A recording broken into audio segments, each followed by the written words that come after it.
নিজের মূল্য নিজে বুঝুন। নিজের কি মূল্য নেই কোনো, এটা আপনি কোনো সময় ভাববেন না যে আপনার মধ্যে কোনো মূল্য নেই।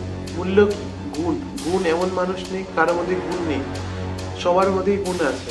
এখন কেউ কোনো ভালো কাজ করছে, যদি ভাবে লোক কি বলে সেই ভয়ে কাজ শুরু করবো না, তাহলে তো হয়ে গেল, কোনো কিছুই আপনার হবে না।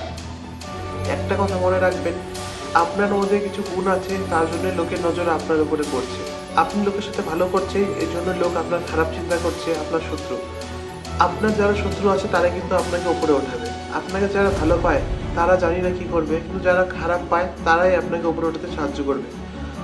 একটা আম গাছ, এ কিন্তু ফল দেয়, এর মিষ্টি ফল দেয়, কিন্তু আমরা পাথর কাকে মারি? আম গাছকে মারি, কাটা গাছকে মারি না। কারণ কি জন্য? আম ফলের মধ্যে যদি মারি তো আমটা পড়বে, আমরা খেতে পারবো। এরকমই যার মধ্যে গুণ আছে তার মধ্যেই লোকে গুণ পাথর মারবে, যার মধ্যে গুণ নেই তাকে তো কেউ কিছু করবে না। আপনাকে যদি কেউ কোনো কথা বলছে বা আপনি কারো মুখে মুখে প্রচুর চর্চা করছে আপনার চর্চা, তাহলে বুঝবে নিশ্চয়ই আপনার মধ্যে গুণ আছে। গুণ নেই তো কোনো চর্চা নেই। এটা